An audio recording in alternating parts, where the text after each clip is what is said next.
Margaret Thompson woke up every morning at exactly 6 o'clock. She had been doing this for 40 years. Her white hair was always perfectly combed and her house dress was always clean and pressed. She would make herself 1 cup of coffee and sit by her kitchen window to watch the sunrise over Maple Street. The people of Millbrook, Ohio loved Margaret Thompson. They had loved her for as long as anyone could remember. She was 68 years old and lived alone in the biggest house on the street. It was a beautiful Victorian house painted white with blue shutters. The front yard had a white picket fence and roses grew everywhere. Margaret spent hours every day taking care of those roses. Everyone who walked by her house would wave at Margaret. She always waved back with a big smile. The mailman, Bob Stevens, would stop to chat with her every Tuesday. The neighbors would bring their problems to Margaret because she always had good advice. When someone got sick, Margaret would show up at their door with homemade chicken soup. Margaret had 4 children of her own. Her oldest son, Robert, was 45 years old. He worked at the bank downtown and had 2 teenage sons named Jake and Tyler. Robert visited his mother every Sunday after church. He would cut her grass and fix anything that was broken around the house. Lisa was Margaret's second child. She was 42 and worked as a nurse at the local hospital. Lisa had twin daughters named Amy and Emma who were 10 years old. Lisa thought her mother was the best grandmother in the world. She would drop off the twins at Margaret's house whenever she had to work late shifts. David was 39 and owned a small construction company. He had 1 daughter named Sophie who was 8 years old. David's wife had died in a car accident 3 years ago. Margaret had helped him through the hardest time of his life. She would watch Sophie whenever David had to work long hours. Jennifer was Margaret's youngest child at 36. She had recently divorced her husband Michael and was raising 5-year-old Emily all by herself. Jennifer worked as a real estate agent and traveled for work sometimes. Margaret was always happy to watch little Emily during these trips. All of Margaret's children thought their mother was amazing. She had raised them by herself after their father Harold died in 2018. Harold had been sick with cancer for 2 years before he passed away. Margaret had taken care of him every single day without complaining once. The 7 grandchildren adored their grandmother. Margaret's house was like a magical place to them. She had toys in every room and games stacked high in the closets. There was always fresh cookies or cake waiting for them in the kitchen. Margaret would let them stay up late watching old movies and eating popcorn. Margaret told the best stories. She would sit in her big rocking chair and tell tales about when she was young. She talked about how different things were back then. The children would sit on the floor around her chair and listen for hours. She made everything sound so exciting and fun. Every Tuesday, Margaret volunteered at the food bank downtown. She had been doing this for 15 years. The other volunteers loved working with Margaret because she was so organized and helpful. She would sort donations and help pack boxes for families in need. Margaret always said it was important to help people who were struggling. Margaret also helped at her church every week. She baked cookies and cakes for church fundraisers. She organized bake sales and helped plan church picnics. Pastor Williams always said that Margaret was one of his best volunteers. She never missed a Sunday service and always put money in the collection plate. The neighbors on Maple Street trusted Margaret completely. When the Johnson family went on vacation, they asked Margaret to watch their house and water their plants. When Mrs. Parker got sick, Margaret brought her meals every day for 2 weeks. When the new family moved in next door, Margaret was the first person to welcome them with a homemade pie. Margaret's house was always perfectly clean. Every room was organized and everything had its place. The kitchen always smelled like fresh bread or cookies. The living room had comfortable furniture and family photos everywhere. Margaret was proud of her home and worked hard to keep it beautiful. In the basement, Margaret had set up a play area for her grandchildren. There were toys and games down there along with a small television. The children loved playing in the basement because it felt like their own special place. Margaret had painted the walls bright colors and put up pictures that the children had drawn for her. Margaret also had a hobby that most people did not know about. She loved reading true crime books and watching crime shows on television. Her bedroom had bookshelves filled with books about famous murder cases. She would stay up late reading about serial killers and unsolved mysteries. When people asked her about this interest, Margaret would say that crime stories fascinated her because they helped her understand how people could do such terrible things. The people of Millbrook felt safe knowing that Margaret Thompson lived on their street. She was the kind of person who would call the police if she saw anything suspicious. She kept an eye on all the houses around her and made sure the neighborhood stayed peaceful. Parents felt comfortable letting their children play outside because they knew Margaret was always watching. Margaret had lived in the same house for 30 years. She had moved there with Harold when their children were young. The house had 5 bedrooms and 3 bathrooms. It had a big attic and a large basement with plenty of storage space. Margaret kept the house exactly the way it was when Harold was alive. His clothes were still in their bedroom closet and his favorite chair was still in the living room. Every evening, Margaret would sit on her front porch and wave at people walking by. She would water her roses and sweep the front steps. The sunset would shine through the trees and make everything look peaceful and beautiful. Margaret Thompson seemed to have the perfect life in the perfect house on the perfect street. But sometimes, late at night when the street was quiet and dark, strange sounds could be heard coming from Margaret's basement. The neighbors never noticed, because Margaret's house was set back from the street and surrounded by tall trees. If they had known what was really happening inside that beautiful white house with the blue shutters, they would have been horrified. Margaret Thompson was not the sweet grandmother that everyone believed her to be. Behind her warm smiles and homemade cookies was a darkness that no one could imagine. Friday evening, March 15th, 2023, started like any other night for Jennifer Rodriguez. She packed a small suitcase for her 5-year-old daughter, Emily. Emily was excited because she was going to spend the weekend at Grandma Margaret's house. Jennifer had to go to Cleveland for work and would be back on Sunday afternoon. Emily loved staying at her grandmother's house more than anywhere else in the world. She packed her favorite stuffed bunny and her pink pajamas with butterflies on them. Margaret had promised to make pancakes for breakfast and let Emily help bake chocolate chip cookies. Emily could hardly contain her excitement as they drove to Maple Street. When they arrived at Margaret's house, everything seemed normal. Margaret was waiting on the front porch with a big smile. She was wearing her usual house dress and her white hair was pulled back in a neat bun. Emily ran up the front steps and gave her grandmother a huge hug. Margaret hugged her back and told her how much she had missed her. Jennifer helped carry Emily's things inside. Margaret's house smelled like fresh bread, just like it always did. The living room was warm and cozy with soft lamplight making everything look peaceful. Margaret had already set out some toys for Emily to play with after dinner. Before Jennifer left, she went over the usual instructions with Margaret. Emily needed to take her vitamin every morning with breakfast. She should be in bed by 8 o'clock on school nights, but since it was Friday, she could stay up a little later. Jennifer would pick Emily up on Sunday around 3 in the afternoon. Margaret listened carefully and nodded at everything Jennifer said. She had watched Emily many times before and knew exactly what to do. Margaret walked Jennifer to the door and they both waved goodbye to Emily, who was already playing with blocks on the living room floor. Emily barely looked up when her mother left because she was so happy to be at Grandma's house. Jennifer drove away feeling completely at ease. She had never worried about leaving Emily with Margaret. Her mother was the most trustworthy person she knew. Margaret had raised 4 children of her own and had been watching grandchildren for years. Jennifer knew that Emily would be safe, happy, and well cared for. On Saturday morning, Jennifer called Margaret's house to check on Emily. The phone rang several times before Margaret answered. She sounded a little out of breath but said that everything was fine. Emily was eating breakfast and watching cartoons. Margaret said they were planning to bake cookies later and maybe work in the garden if the weather stayed nice. Jennifer talked to Emily for a few minutes. Emily sounded happy and excited. She told her mother about the pancakes Margaret had made and how they were going to plant flowers together. Emily said she loved staying at Grandma's house and couldn't wait to show her mother the cookies they were going to bake. Sunday afternoon came quickly.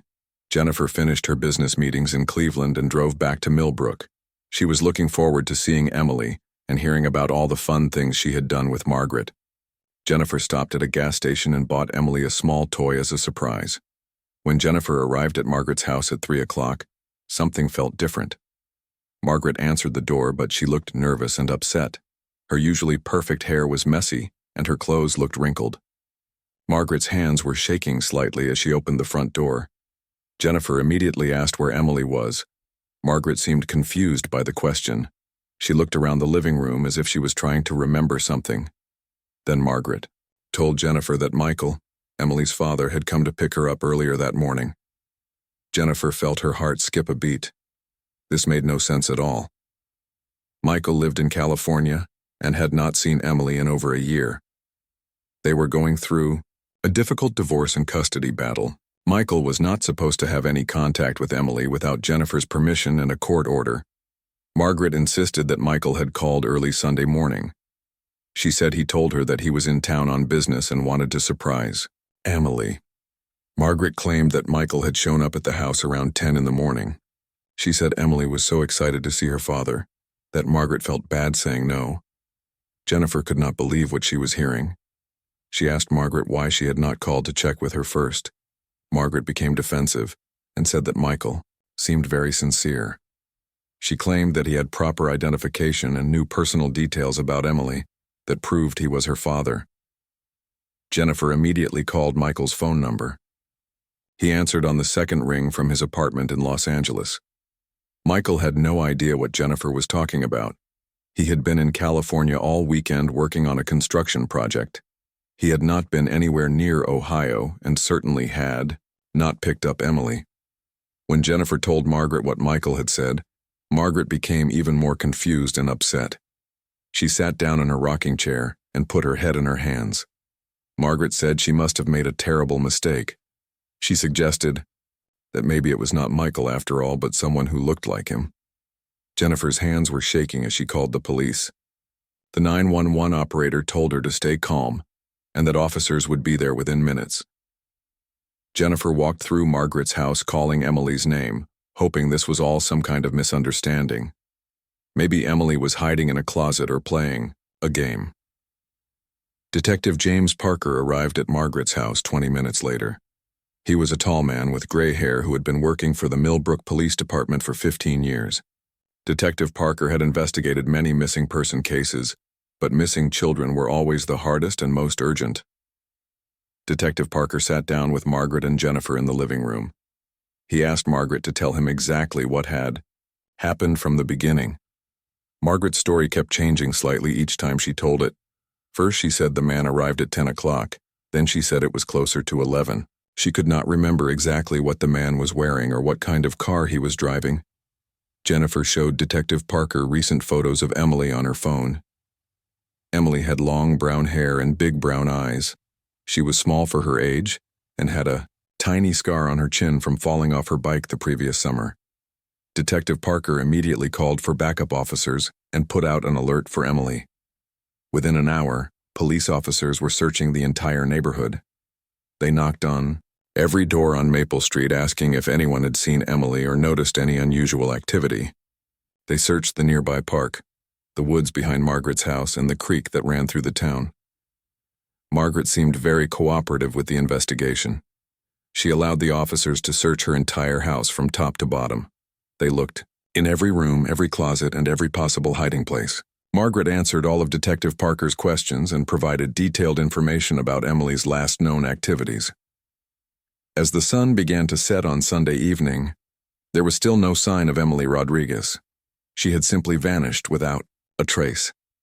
Detective Parker knew that the first 24 hours were critical in missing child cases. He feared that with each passing hour, the chances of finding Emily alive were getting smaller.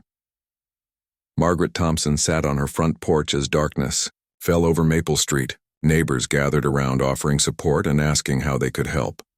Margaret cried and told everyone how sorry she was for letting this happen. She said she would never forgive herself if anything had happened to little Emily. But Detective Parker was already starting to notice small inconsistencies in Margaret's story that were bothering him. Something about this case did not feel right. Detective James Parker could not sleep that Sunday night. Something about Margaret Thompson's story was bothering him. He had investigated many missing child cases over the years, and he knew how to spot when someone was not telling the truth. Margaret seemed genuinely upset about Emily's disappearance, but her story had too many holes in it. On Monday morning, Detective Parker decided to interview Margaret again. He arrived at her house early, around 8 o'clock. Margaret was all ready, dressed and had coffee ready. She invited him into her kitchen and offered him a cup. Detective Parker accepted because he wanted Margaret to feel comfortable and relaxed.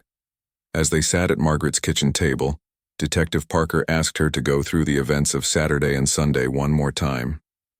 He took careful notes as Margaret spoke. Almost immediately, he noticed that her story was different from what she had told him the day before. Now Margaret said that Emily had been wearing a blue dress when the man picked her up. But on Sunday, Margaret had clearly said that Emily was wearing pink pajamas with butterflies. When Detective Parker pointed out this difference, Margaret looked confused. She said that the stress of the situation was making her memory fuzzy. Detective Parker also noticed other small changes in Margaret's story. Yesterday she said the man had arrived at 10 in the morning. Today she said it was closer to noon. Yesterday she said he was driving a red car. Today she thought it might have been blue or black. These inconsistencies made Detective Parker very suspicious. After the interview, Detective Parker decided to talk to Margaret's adult children. He wanted to know if they had ever noticed anything unusual about their mother's behavior. He started with Robert, Margaret's oldest son. Robert met Detective Parker at the police station during his lunch break from the bank. Robert seemed genuinely shocked that anyone would suspect his mother of lying. He told Detective Parker that his mother was the most honest person he had ever known. She had never lied to him about anything in his entire life. But as they talked longer, Robert began to remember some things that had always seemed strange. Margaret had always been very secretive about certain parts of her house. There was a room on the second floor that she kept locked at all times. She said it was just storage space filled with his father's old belongings. The basement was another area that Margaret did not like people going into. She had set up a small play area for the grandchildren, but she never let them go down there alone. Margaret always had to be with them when they played in the basement. Robert had always thought this was just because she was being careful about the children's safety. Robert also remembered that several family pets had disappeared over the years. When he was a teenager, his dog Max had vanished one night. Margaret said that Max must have run away or been hit by a car. A few years later, his sister Lisa's cat had also disappeared while staying at Margaret's house. Again, Margaret had a reasonable explanation. Detective Parker's next interview was with Lisa, Margaret's daughter who worked as a nurse. Lisa was devastated about Emily's disappearance and could not believe that anyone would suspect her mother of being involved. Lisa said that Margaret was the best grandmother any child could ask for. But Lisa also had some disturbing memories when she really thought about it. She remembered that Margaret had always shown an unusual interest in true crime stories. Margaret's bedroom was filled with books about serial killers and famous murder cases. She would stay up late reading these books and watching crime shows on television. Lisa also recalled some strange comments that Margaret had made over the years about children and parenting. Margaret would sometimes say that some children were just bad seeds who could not be helped. She would criticize other parents for being too soft on their children. Margaret believed that children needed strict discipline and that some parents did not deserve to have kids. When Lisa thought back on these comments, they seemed much more disturbing than they had at the time. Lisa had always assumed that Margaret was just expressing opinions based on her own experience raising 4 children. Now these comments seemed darker and more threatening. David, Margaret's third child, had his own troubling memories to share with Detective Parker. David's wife had died 3 years ago, and Margaret had been incredibly helpful during that difficult time. She had watched his daughter Sophie almost every day while David grieved and tried to get his life back together. But David remembered that Margaret had made some odd comments during this period. She had suggested that Sophie might be better off living with her permanently. Margaret said that David was too sad and distracted to be a good father. She offered to take custody of Sophie so that David could focus on healing. At the time, David had been grateful for his mother's support and had not thought much about these suggestions. Now he realized that Margaret had been trying to separate him from his daughter. David wondered what would have happened if he had agreed to let Margaret take custody of Sophie. Jennifer, Emily's mother, was the most devastated of all Margaret's children. She blamed herself for leaving Emily with Margaret and could not understand how this had happened. Jennifer had always trusted her mother completely and had never had any reason to doubt her. But as Jennifer talked with Detective Parker, she began to remember some concerning things about Margaret's behavior. Margaret had always been overly interested in Emily's schedule and activities. She would ask detailed questions about where Emily went to school, what time she got home, and who her friends were. Margaret had also made some strange offers over the past year. She had suggested that Emily should come live with her permanently since Jennifer was so busy with work. Margaret said that Emily would be happier and more stable living with her grandmother. Jennifer had always politely declined these offers, but now she wondered if Margaret had been planning something. Detective Parker also spoke with several of Margaret's neighbors on Maple Street. Most of them had nothing but good things to say about Margaret. She was helpful, friendly, and always willing to lend a hand when someone needed help. But Mrs. Peterson, who lived next door, mentioned something that caught Detective Parker's attention. She said that she sometimes heard strange noises coming from Margaret's house late at night. The sounds seemed to be coming from the basement area. Mrs. Peterson had always assumed that Margaret was just moving boxes around or doing late-night cleaning. Mr. Johnson, who lived across the street, said that he had noticed Margaret working in her garden at odd hours. Sometimes he would see her digging in the rose garden very early in the morning or late at night when most people were sleeping. Mr. Johnson thought this was just because Margaret was very dedicated to maintaining her beautiful flowers. Detective Parker was beginning to form a disturbing picture of Margaret Thompson. The sweet grandmother that everyone loved and trusted might be hiding some very dark secrets. He decided that he needed to take a much closer look at Margaret's background and history.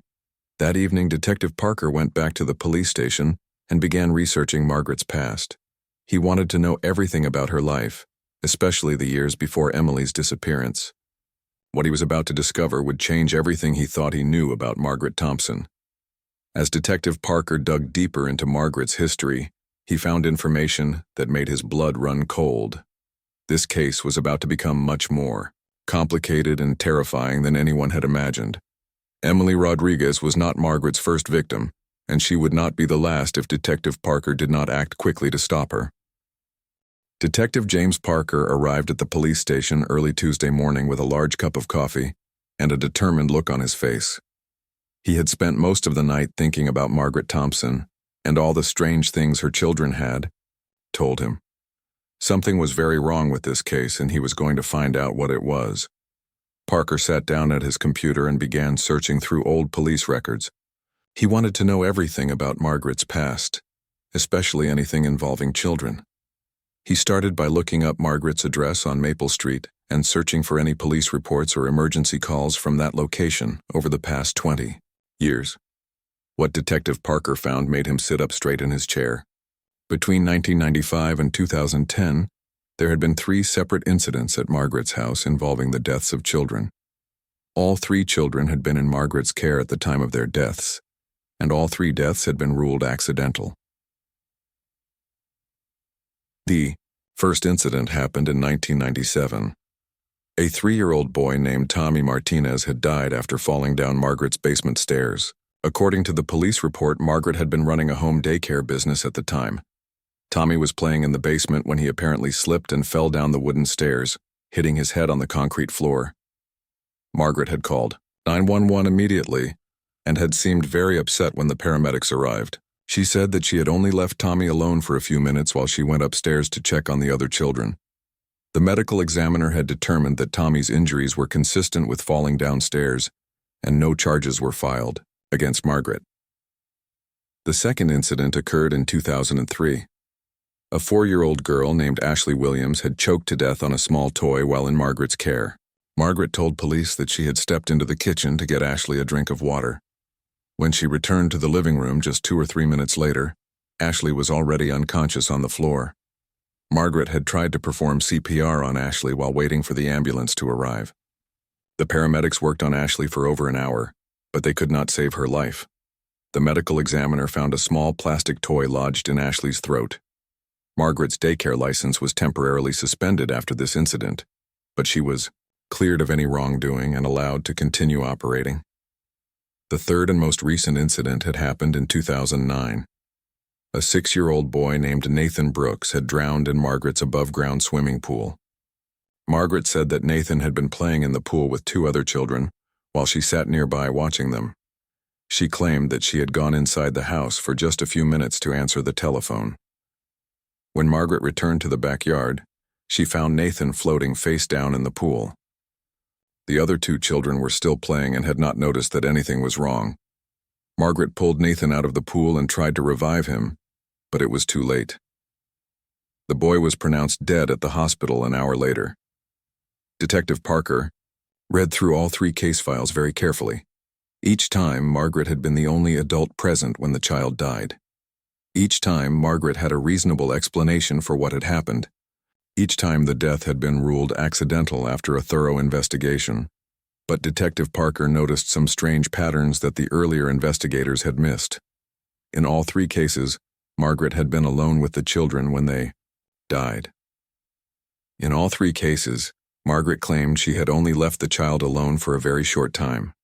And in all 3 cases, the children who died were from families that Margaret had described as problematic or difficult. Parker decided to contact the detectives who had worked on these earlier cases. Detective Carl Morrison had investigated Tommy Martinez's death in 1997. Morrison was now retired, but he still lived in Millbrook and remembered the case clearly. Morrison met with Parker at a local coffee shop that afternoon. Morrison said that he had always felt something was not quite right about Tommy's death, but he could not prove that Margaret had done anything wrong. The evidence all pointed to an accidental fall, and Margaret had seemed genuinely grief-stricken. But Morrison admitted that he had been bothered by a few details that did not make sense. The basement stairs at Margaret's house were not particularly steep or dangerous. Tommy was an active, coordinated child who was unlikely to fall downstairs, and Margaret's story about why she had left Tommy alone in the basement kept changing slightly each time she told it. Detective Sarah Chen had investigated Ashley Williams' death in 2003. Chen was still working for the police department, but she was now a lieutenant. Chen told Parker that Ashley's case had haunted her for years. She had never been completely satisfied with the conclusion that Ashley's death was accidental. Chen explained that Ashley was a very careful child who rarely put toys in her mouth. The toy that killed her was not something that Ashley would normally play with. It was a small plastic piece from a board game that was meant for older children. Chen had always wondered how that specific toy had ended up in Ashley's mouth. Chen also mentioned that Margaret had seemed almost too helpful during the investigation. Margaret had cleaned up the playroom before the police arrived, which meant that some potential evidence might have been lost. At the time, this had seemed like normal behavior from someone who was trying to cope with a traumatic situation. The detective who investigated Nathan Brooks' drowning in 2009 was Detective Mike Rodriguez. Rodriguez was now working for the state police, but Parker was able to reach him by phone. Rodriguez said that Nathan's case had always bothered him because Nathan was an excellent swimmer. Nathan had been taking swimming lessons for 2 years and was very comfortable in the water. Rodriguez found it hard to believe that Nathan would have drowned in a shallow above-ground pool while playing with other children. The other children at the pool that day said they did not remember Nathan having any trouble in the water. Rodriguez also mentioned that Margaret had been unusually calm and composed for someone who had just witnessed a child's death. Most people would be hysterical and completely distraught, but Margaret had seemed more concerned about answering questions correctly than about the tragedy that had just occurred. After talking to all 3 former detectives, Parker was convinced that Margaret Thompson was responsible for these deaths, but proving it would be extremely difficult. The cases were old, the evidence was gone, and Margaret had been very careful to make each death look accidental. Parker decided to dig deeper into Margaret's background. He discovered that Margaret had been running her home daycare business for over 15 years. During that time, she had cared for more than 50 different children. Most of the families had been very happy with Margaret's services and had nothing but praise for her. But Parker found a few families who had removed their children from Margaret's daycare for various reasons. One mother, Betty Collins, had taken her daughter out of Margaret's care because she felt that Margaret was too strict and controlling. Betty said that Margaret had very rigid rules about everything and would punish children severely for minor misbehavior. Another parent, James Walker, had been concerned about Margaret's unusual interest in his son's personal life. Margaret had asked too many questions about the family's finances, their marriage, and their other relationships. James had felt that Margaret was being intrusive and had decided to find a different daycare provider. Parker also discovered something else that was very disturbing. Margaret had been taking out life insurance policies on some of the children in her care. She claimed that these policies were meant to help families with funeral expenses if anything terrible happened to their children. Most parents had thought this was a thoughtful gesture and had agreed to let Margaret purchase small policies. But Detective Parker knew that taking out life insurance policies on other people's children was highly unusual and suspicious. It gave Margaret a financial motive for harming the children in her care. Parker wondered how many other children Margaret might have killed over the years. As Parker continued his investigation, he realized that Margaret Thompson was much more dangerous than anyone had imagined. She had been killing children for decades and had gotten away with it because she was so good at making the deaths look accidental. Emily Rodriguez was just the latest victim in a long series of murders. Parker knew that he needed to move quickly. If Margaret was still alive, she might try to kill again. And if she had killed Emily, there might be evidence that could prove her guilt and bring justice for all of her victims. But first, Parker needed to get a search warrant for Margaret's house. He was convinced that Margaret was hiding something terrible in that beautiful white house on Maple Street. The next morning, Parker would present his findings to the district attorney and request permission to search every inch of Margaret Thompson's property. What they would find there would shock the entire community and reveal the true horror of what Margaret had been doing to innocent children for over 25 years. Wednesday morning arrived gray and cold in Millbrook, Ohio. Detective James Parker had not slept well for the past 3 nights. He kept thinking about Emily Rodriguez and all the other children who might have died because of Margaret Thompson. Today was the day that Parker would finally get answers, but he was not prepared for how terrible those answers would be. At 8 o'clock sharp, Parker met with District Attorney Linda Hayes at the courthouse. Parker had spent hours preparing his case and gathering all the evidence he needed to get a search warrant.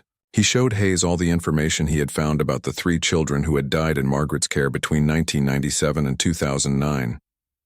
Hayes listened carefully as Parker explained his suspicions about Margaret. She agreed that there were too many coincidences to ignore. 3 accidental deaths involving the same person over a 12-year period was extremely unusual. Hayes signed the search warrant that would allow Parker to search Margaret's entire house and property. By 10 o'clock, Parker had assembled a team of 6 officers and 2 forensic specialists. They drove to Maple Street in 3 police cars. Parker wanted to make sure they had enough people to search the large Victorian house thoroughly. He also brought a police dog named Rex who was trained to find human remains. When the police cars pulled up in front of Margaret's house, neighbors began gathering on the street to see what was happening. Margaret came to her front door wearing her usual house dress and apron. She looked surprised to see so many police officers, but she did not seem frightened or nervous. Detective Parker walked up to Margaret's front porch and showed her the search warrant. He explained that they needed to search her house and property as part of their investigation into Emily's disappearance. Margaret nodded and said that she understood. She told Parker that she wanted to help in any way she could. Margaret invited the officers into her house and offered them coffee. She seemed completely calm and cooperative. Parker found this behavior very suspicious. Most innocent people would be upset and worried if police officers came to search their home. Margaret acted as if this was a normal, everyday occurrence.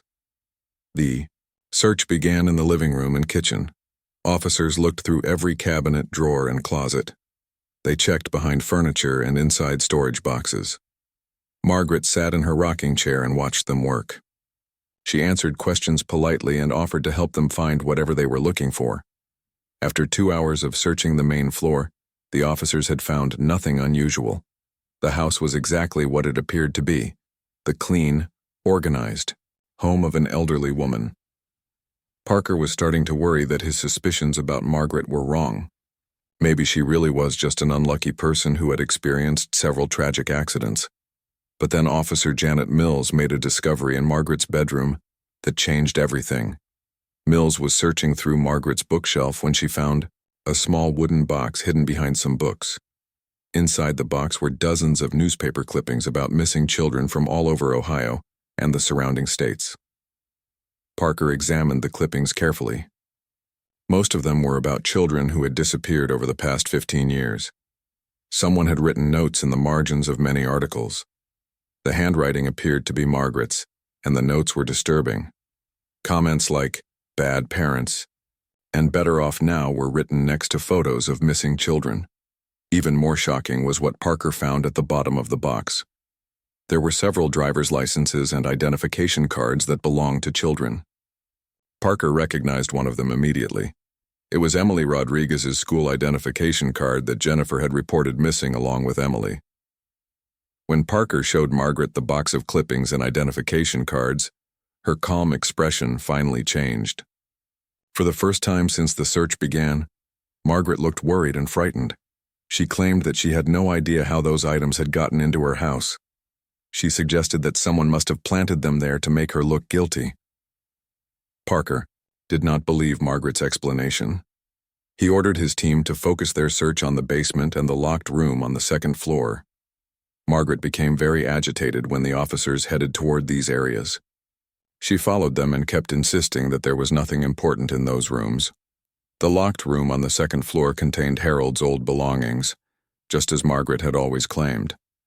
But Officer Mills noticed that the floorboards in one corner of the room looked newer than the rest. When the officers pulled up those floorboards, they found a small space that had been used to hide things. Inside the hidden space were more identification cards, jewelry, and small personal items that had belonged to children. There were also several notebooks filled with Margaret's handwriting. Parker began reading through these notebooks and felt sick to his stomach. They contained detailed descriptions of Margaret's thoughts about children and their families. The notebooks revealed Margaret's twisted thinking. She wrote about how some children were unwanted burdens to their parents. She described watching families and deciding which children would be better off if they were removed from their situations. Margaret seemed to believe that she was helping these children by taking them away from families she considered inadequate. But the most horrifying discovery was still to come.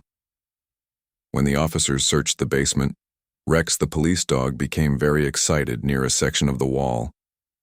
Rex had been trained to detect the smell of human remains, and he was clearly indicating that something was buried nearby. The officers examined the basement wall carefully and found that part of it was newer than the rest. The concrete blocks in one section had been removed and replaced recently. When they knocked on this section of wall, it sounded hollow. Parker ordered his team to break through the wall immediately. Behind the false wall was a small, windowless room that Margaret had built in secret. The room was about 6 feet wide and 8 feet long. It contained a small bed, some children's clothing, and restraints that could be used to tie someone up. The walls were soundproof, which explained why no one had ever heard anything strange coming from Margaret's basement. But the most disturbing part of the secret room was what Parker found written on the walls. Margaret had used chalk to write messages about discipline and punishment. She had also drawn pictures that showed her twisted ideas about how children should be treated. Parker realized that Margaret had been using this room to imprison and torture children. The search team also found evidence that Margaret had been digging in her rose garden recently. When they used special equipment to scan the ground, they detected several areas where the soil had been disturbed. Parker ordered his team to start digging in these locations immediately. The first area they excavated revealed the remains of a small child. The bones were partially decomposed, but they appeared to belong to a child around 5 or 6 years old. Based on the clothing fragments found with the remains, Parker believed this might be Emily Rodriguez. As the team continued digging, they found 2 more sets of remains buried in Margaret's rose garden. All of the remains appeared to belong to young children between the ages of 4 and 8. Parker realized that Margaret had been killing children and burying them in her garden for years, possibly decades. The forensic specialists would need time to examine the remains and determine how long they had been buried. But Parker was already convinced that Margaret Thompson was one of the most evil serial killers he had ever encountered. She had used her reputation as a loving grandmother to lure children into her house, where she tortured and killed them. As the search continued, Margaret finally confessed to some of her crimes. She admitted that she had killed Emily Rodriguez, but she insisted that she had been trying to help Emily. Margaret claimed that Jennifer was a bad mother who did not deserve to have a child. She said that Emily was better off dead than living with such an inadequate parent. Margaret showed no remorse for what she had done. She seemed to believe that her actions were justified and that she had been doing the right thing. This complete lack of guilt or empathy confirmed Parker's belief that Margaret was a psychopath who could never be allowed to hurt another child. By evening, the police had found enough evidence to charge Margaret Thompson with multiple counts of first-degree murder. The investigation was far from over, but Parker knew that Margaret would never be free again. The sweet grandmother who had fooled an entire community for decades was finally going to face justice for her horrible crimes. The people of Millbrook were shocked and horrified when they learned the truth about Margaret Thompson. The woman they had trusted and admired was actually a monster who had been killing children in the house right next door to them. Many residents said they would never feel safe in their neighborhood again. Margaret Thompson was arrested on Wednesday evening, March 22, 2023. Detective James Parker had the honor of placing handcuffs on the woman who had terrorized the children of Millbrook for over 25 years. Margaret did not resist arrest, but she continued to insist that she had done nothing wrong. Even as police officers led her away from her house, Margaret was telling anyone who would listen that she had been helping children, not hurting them. More. News of Margaret's arrest spread quickly through Millbrook and the surrounding communities. Local television stations and newspapers covered the story extensively. People were shocked to learn that the sweet grandmother they had known and trusted was actually a serial killer who had murdered at least 5 children. Margaret's own children were devastated by the revelations about their mother. Robert, Lisa, David, and Jennifer had trusted Margaret completely and had never suspected that she was capable of such horrible crimes. They felt guilty for not recognizing the warning signs and for allowing their own children to spend time with Margaret. Jennifer Rodriguez was especially traumatized by her daughter Emily's murder. She blamed herself for leaving Emily with Margaret and struggled with overwhelming grief and guilt. Jennifer required counseling and medication to help her cope with the loss of her child and the betrayal by her own mother. The forensic examination of the remains found in Margaret's rose garden confirmed Detective Parker's worst fears. The first set of remains belonged to Emily Rodriguez. The medical examiner determined that Emily had been strangled to death sometime on Saturday night, just hours after Jennifer had dropped her off at Margaret's house. The second set of remains belonged to a 7-year-old boy named Kevin Murphy, who had disappeared from a nearby town 18 months earlier. Kevin had been walking home from school when he vanished. His parents had searched for him desperately, but police had no leads in the case. Now they finally knew what had happened to their son. The third set of remains belonged to a 6-year-old girl named Rachel Green, who had disappeared 3 years ago while playing in a park near Margaret's neighborhood. Rachel's parents had moved away from Ohio after their daughter's disappearance, but police contacted them to inform them that Rachel's body had been found. The investigation into Margaret's crimes expanded as detectives from multiple jurisdictions worked together to identify all of her victims. They discovered that Margaret had been traveling to different towns and cities throughout Ohio, Indiana, and Pennsylvania to find children to kidnap. She had been very careful to avoid taking children from her own neighborhood, which helped her avoid suspicion for many years. Police eventually linked Margaret to the disappearances of at least 12 children over a 28-year period. Some of these children's remains were found buried in various locations around Margaret's property. Others were never found, and their families may never know exactly what happened to their children. Margaret's trial began in September 2024, almost 18 months after her arrest. The prosecution was led by District Attorney Linda Hayes, who presented overwhelming evidence of Margaret's guilt. The defense team tried to argue that Margaret was mentally ill and could not be held responsible for her actions. Several psychiatrists examined Margaret during the months leading up to her trial. They diagnosed her with severe antisocial personality disorder and psychopathic tendencies. The doctors explained that Margaret had no ability to feel empathy or remorse for her victims. She genuinely believed that she was justified in killing children whose parents she considered inadequate. However, the psychiatric evaluations also showed that Margaret was completely aware of right and wrong. She had planned her crimes carefully and had taken steps to avoid getting caught. This evidence proved that Margaret was legally sane and could be held responsible for her actions. The trial lasted for 6 weeks. Dozens of witnesses testified about Margaret's crimes and the impact they had on the victims' families. The most emotional testimony came from Jennifer Rodriguez, who described finding out that her own mother had murdered her daughter. Jennifer's grief and pain were evident to everyone in the courtroom. Margaret showed no emotion during most of the trial. She sat quietly at the defense table and rarely spoke to her lawyers. When she did testify in her own defense, Margaret continued to insist that she had been helping the children she killed. She claimed that death was better than living with parents who did not properly care for their children. The jury deliberated for only 4 hours before finding Margaret Thompson guilty on all charges. She was convicted of 5 counts of first-degree murder, multiple counts of kidnapping, and child abuse. The evidence against her was so overwhelming that the jury had no doubt about her guilt.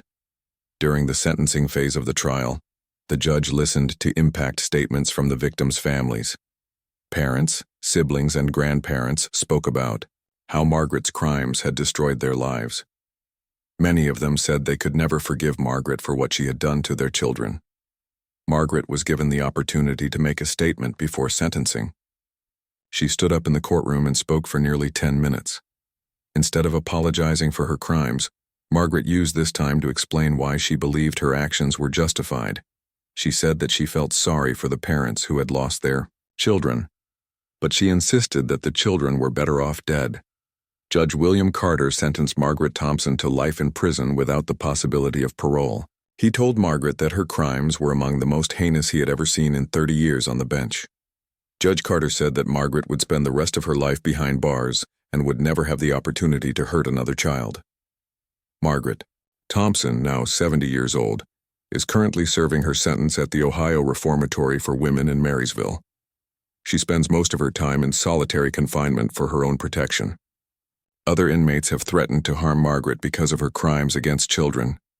Prison officials report that Margaret has shown no signs of remorse or rehabilitation. She continues to believe that she was right to kill the children in her care. Margaret spends her time reading true crime books and writing in journals about her experiences. She has tried to write letters to the families of her victims, but prison officials intercept these letters because they contain disturbing content. The investigation into Margaret's crimes led to changes in how law enforcement handles cases involving missing children.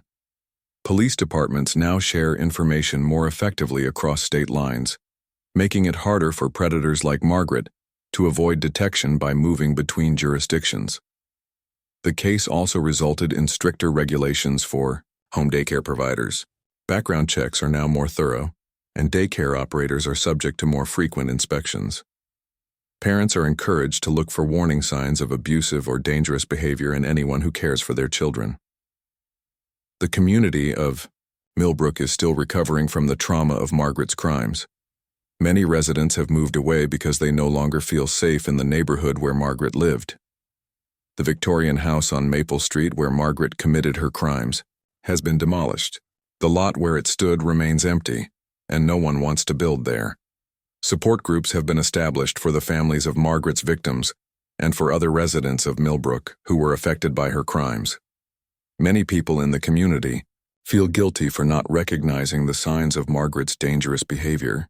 Counselors remind them that Margaret was extremely skilled at hiding her true nature, and that even trained professionals were fooled by her act.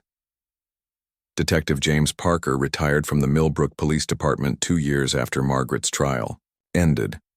He said that the case had taken a tremendous emotional toll on him, and that he needed time to recover from the experience of investigating such horrible crimes. Parker now works as a consultant helping other police departments investigate cases involving missing children. The Margaret Thompson case serves as a reminder that evil can hide behind the most innocent appearances. A person who seems kind, helpful, and trustworthy may actually be dangerous and predatory. Parents and community members must remain vigilant and aware of potential threats to children, even when those threats come from people they know and trust. Margaret Thompson will spend the rest of her life in prison, but the pain and trauma she caused will last much longer. The families of her victims will never fully recover from their losses. The community of Millbrook will always remember the evil that once lived among them, disguised as a loving grandmother who baked cookies and tended her roses while planning the deaths of innocent children. Justice has been served, but the scars left by Margaret's crimes will never completely heal. Her case stands as one of the most disturbing examples of how a trusted member of the community can secretly be a monster who preys on the most vulnerable members of society.